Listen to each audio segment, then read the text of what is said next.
Jakarta semakin sesak, dipenuhi hutan beton tanpa melihat kerapihan tata ruang. Kota ini kian semrawut. Macet adalah menu sehari-hari dengan penyakit banjir di musim hujan. Kota ini tengah digenangi bencana kronis.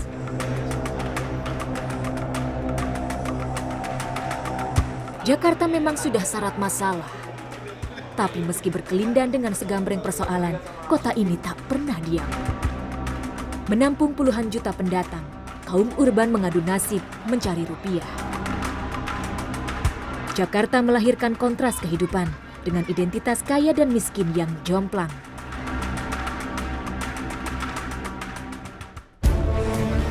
Pagi di ujung malam, malam berganti pagi. Gigih beraktivitas selama 24 jam. Kota ini sungguh tak pernah tidur.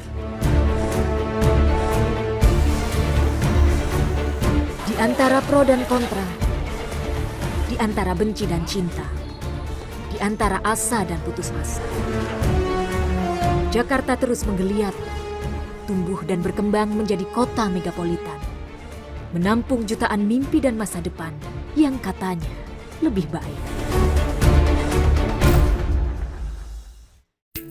Sebagai kota megapolitan, pusat politik, ekonomi, dan siklus perputaran uang terbesar, kota ini dituntut dinamis dan bergerak cepat. Tapi ironis, Jakarta nyatanya adalah lahan parkir raksasa. Jutaan kendaraan yang berseliweran tak pelak membuat kemacetan menjadi pemandangan sehari-hari. Alhasil, banyak warga Jakarta dan sekitarnya menghabiskan sisa usia di jalan. Proses kredit yang mudah kian menggampangkan warga Jakarta memiliki kendaraan pribadi. Jumlah volume kendaraan tak sebanding dengan lahan jalan yang dipakai. Tiap hari, Jakarta dikepung kemacetan parah.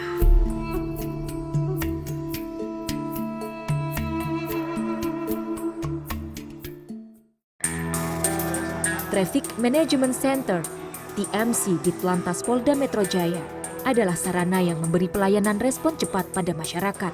Salah satunya memberikan informasi yang akurat tentang titik-titik yang berpotensi macet.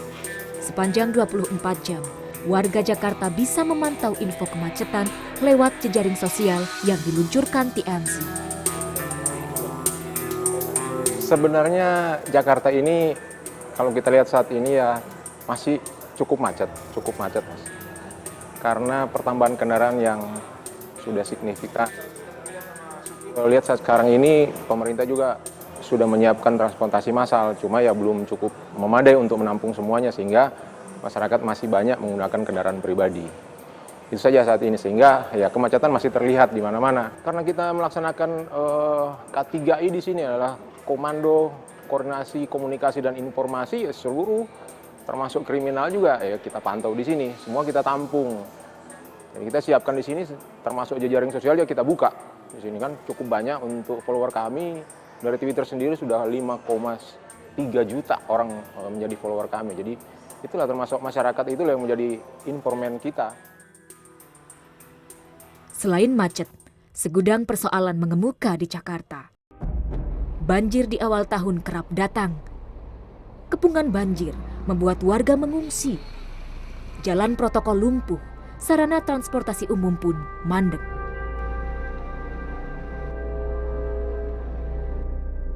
Permasalahan di Jakarta sudah kian akut. Adakah solusinya? Ya, Indonesia masih semrawut mengatur transportasi massalnya, terutama di Jakarta.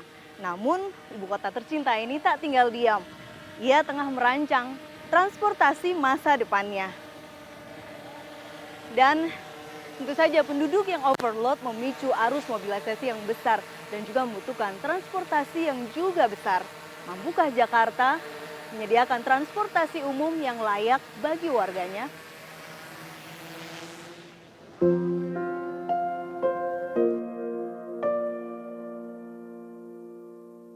Ibu kota ini dihuni lebih dari 10 juta jiwa.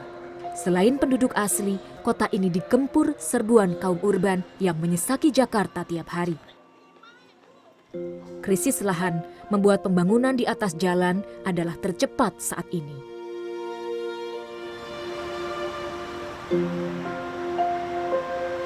Termasuk kehadiran megaproyek MRT, Mass Rapid Transit, yang menjadi moda transportasi alternatif yang sudah ditunggu-tunggu warga ibu kota sejak lama.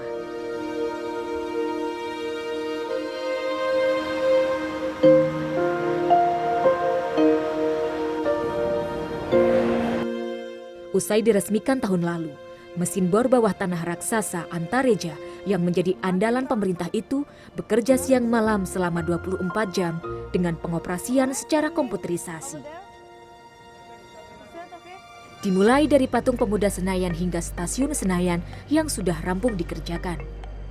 Dengan kecepatan rata-rata 8 hingga 10 meter setiap harinya, konstruksi fisik terowongan akan diperkirakan selesai tahun 2018.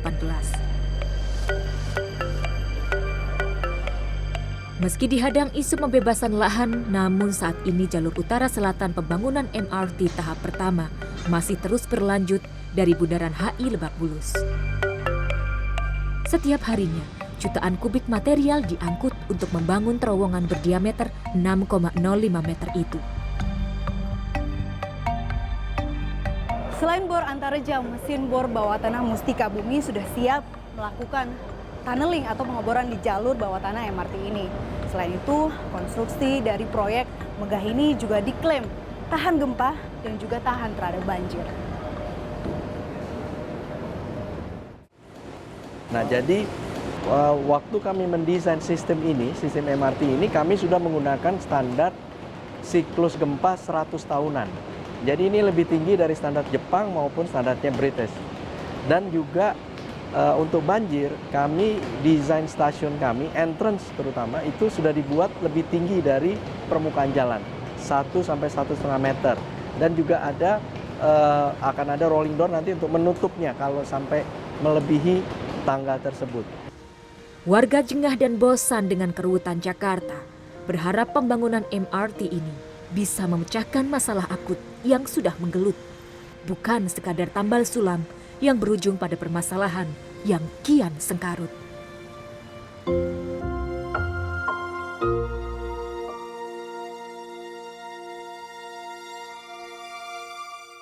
Seberapa besar harapan kita, Pak, bisa begini, mengurai kemacetan? MRT itu tidak akan berhasil kalau feedernya tidak kuat. Karena bayangkan sekali jalan turun ribuan orang, kemana dan mau kemana mereka itu kan harus dilayani.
Kemacetan ibarat kanker yang menggerogoti tubuh Jakarta setiap saat.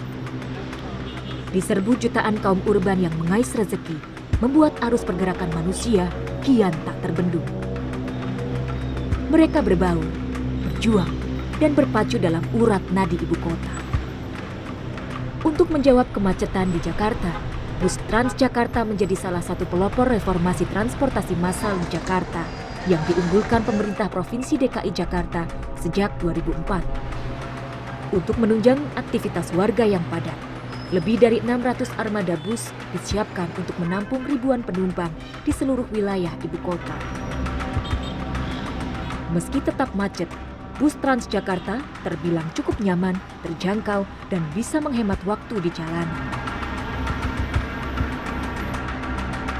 Supir busway pun dituntut berpenampilan rapi, seperti Suhendar yang sudah lebih 7 tahun bekerja di Transjakarta.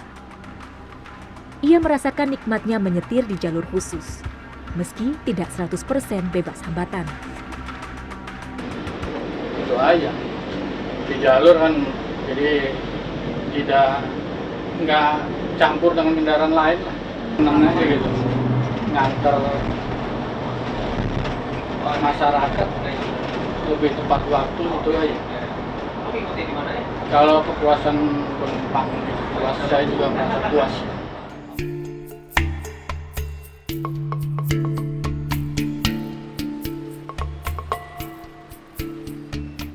Suhendar berharap masih banyak warga Jakarta yang mau meninggalkan kendaraan pribadi dan memilih transportasi umum. Pelayanan dan mutu bus Transjakarta juga harus jadi prioritas agar busway tak kehilangan pamor di masyarakat.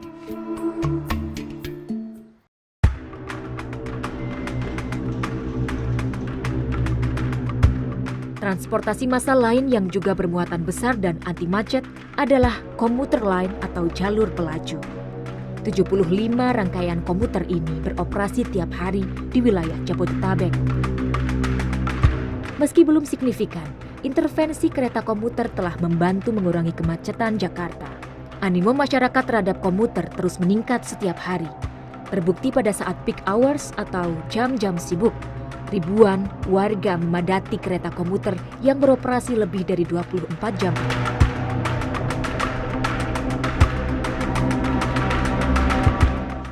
Zanwardi, seorang supir truk yang beralih menjadi masinis, juga merasakan nikmatnya mengendarai komuter yang anti macet. Nikmatnya kita yang jelas bebas hambatan. Terus ini kita kan kalau Jakarta Bogor kan kita pinggir-pinggiran yang namanya jalan raya ya. Kalau jalan raya kelihatan macet, kita bebas hambatan, enak. Dari Jakarta ke Bogor enak, lancar. Ya itu merupakan suatu kenikmatan tersendiri itu. Kalau yang lain masih terjebak macet, kita udah bebas hambatan, nggak kena macet. Ya itulah nikmatnya. Bangga ya bisa nganterin orang banyak berangkat kerja buat menafkahi keluarganya. Itu suatu kebanggaan tersendiri buat kita masinis. Tinggal di daerah pinggiran Jakarta dan bekerja di pusat kota, membuat Nona dan Tessa memilih komuter sebagai pilihan utama transportasi sehari-hari. Sebenarnya naik kereta lebih baik daripada kereta sebelumnya waktu belum ada komuter lain. Karena lebih efisien dan efektif aja sih, karena di rumah aku kebetulan di Depok. Jadi akan memakan waktu lebih cepat aja daripada harus naik mobil atau naik kendaraan yang lewat jalan biasa kayak gitu. Hemat waktu, kemudian hemat juga biayanya. Kalau kita naik kendaraan pribadi biasanya tuh kena macet. Selain itu lama banget kan di jalan, udah macet, kita capek kan jalan ngendarain mobil atau motor kayak gitu. Jadi segede gitu kalau naik kereta tuh biayanya lebih dihemat.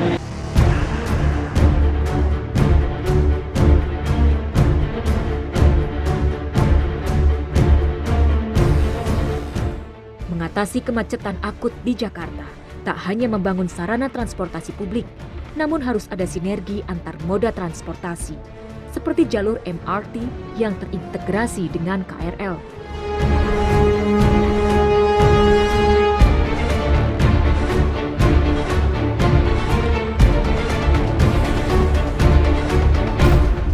Kalau MRT nih Pak ya, sekarang kita ngomonginnya MRT sebagai tulang punggung yang digaungkan akan jadi harapan besar untuk menolong Jakarta dari kemacetan.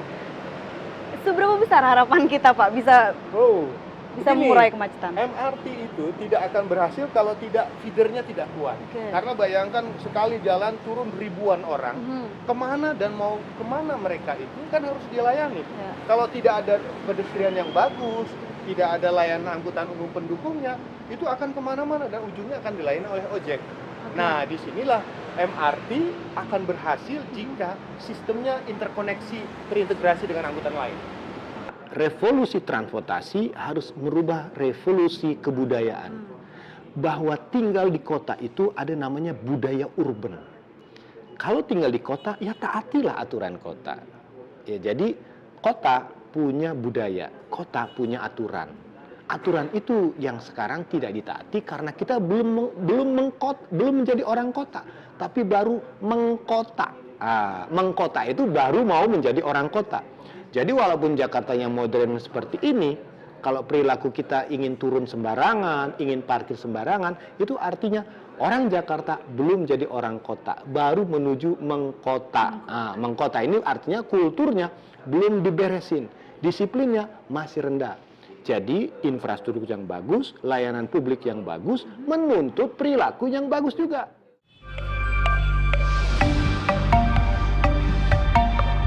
Pemerintah DKI Jakarta sesungguhnya telah berupaya mengatasinya dengan berbagai solusi. Rumitnya sistem transportasi disebabkan banyak warga Jakarta yang bergantung pada kendaraan pribadi. Di sisi lain, sistem angkutan umum yang manusiawi juga jauh dari harapan.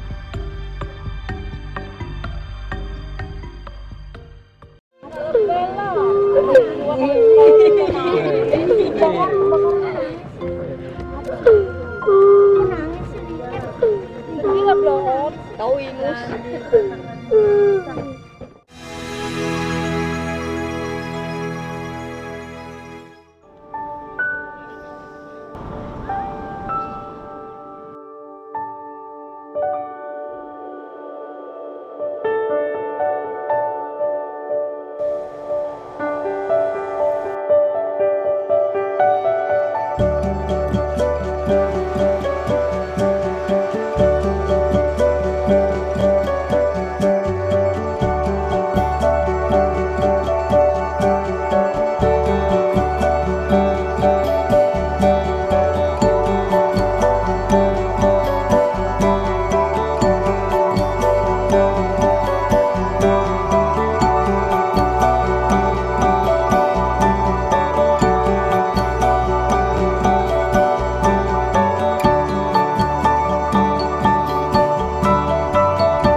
Gedung pencakar langit menjulang tinggi, bersisian dengan gerbong hunian kaum pinggiran. Ada yang tidak pas, ada yang terabaikan. Kampung ini ramai dengan hiruk-pikuk warga yang menghiasi kehidupan kampung di pinggir Teluk Jakarta ini.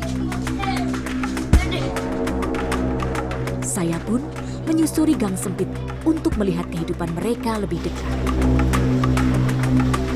Dihuni beragam suku, mayoritas warganya tinggal di atas rawa yang telah ditimbun.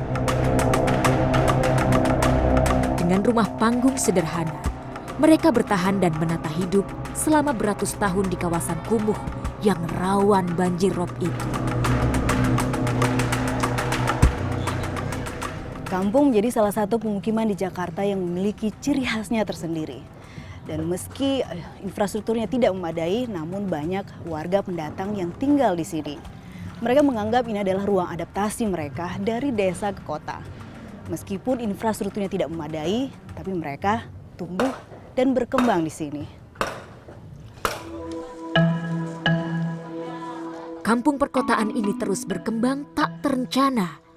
Kian padat dihuni penduduk migran yang terus berdatangan, hingga melahirkan generasi yang disebut warga asli Luar Batang. Kampung Luar Batang yang terletak di Kelurahan Penjaringan, Jakarta Utara ini berdiri sekitar tahun 1630-an.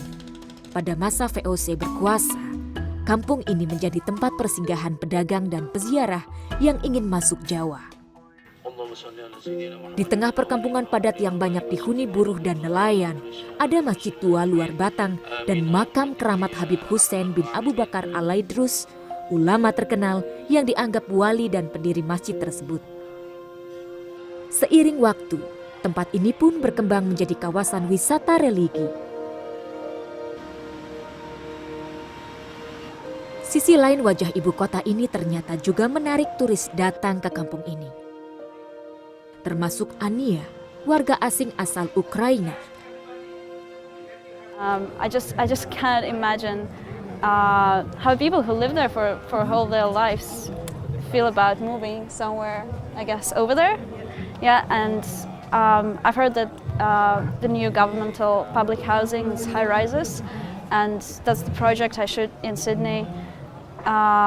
It doesn't work when you put a lot of people from different backgrounds, especially if you relocate them from slums. You put them together in the public housing, and it doesn't get any better than this. Jakarta tentu tak terlepas dari segala permasalahannya, termasuk pemukiman kumuhnya. Kampung Luar Batang menjadi salah satu kampung tertua di ibu kota dan merupakan saksi dari perjalanan Jakarta tempo dulu hingga berkembang menjadi kota megapolitan.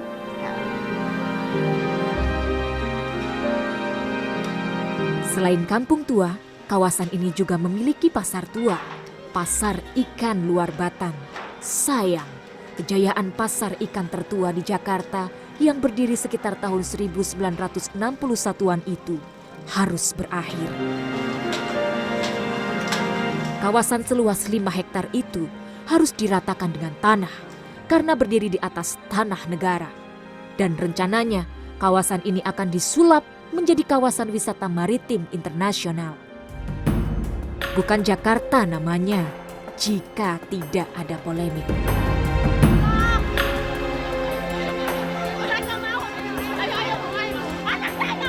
Hal ini turut menjadi keprihatinan Roni Paluan, penggagas Jakarta Hidden Tour. Sekolah sederhana yang dia bangun untuk anak-anak di kawasan pasar ikan juga turut dibongkar. Kalau terkait dengan beberapa turis yang datang ke sini, mereka memiliki daya tarik sendiri melihat kampung ini. Kalau menurut Bapak sebenarnya ada tujuan yang lebih besar dari itu. Bapak bilang ada interaksi, mungkin bisa dijelaskan soal itu sedikit Pak? Yang terjadi kan warga asing, atau saya tidak menyebut mereka turis, saya menyebut mereka partisipan. You are participant of my development project. Mereka kemari, mereka ketemu, mereka ngobrol, mereka nyanyi sama, mereka yang ngajarin nyanyi. Mereka itu mana tahu kita bahasa Perancis, saya sendiri. Terus terang saya nggak tahu loh bahasa. Mereka datang, jadi sangat luar biasa. Memang tentu saja kita tahu bahwa ini kan harus rapi, bersih. Ya.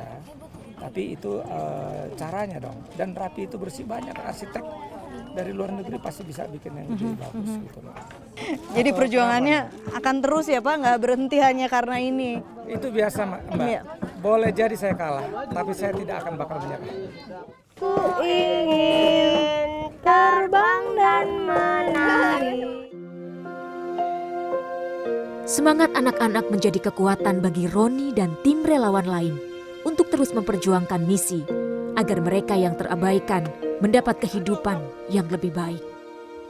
Inilah potret ibu kota yang sesungguhnya. Mengatasi masalah Jakarta tak semudah membalikkan telapak tangan. Tak semua gemerlap, tak semua indah. Ada sisi lain kota ini yang tak boleh terabaikan.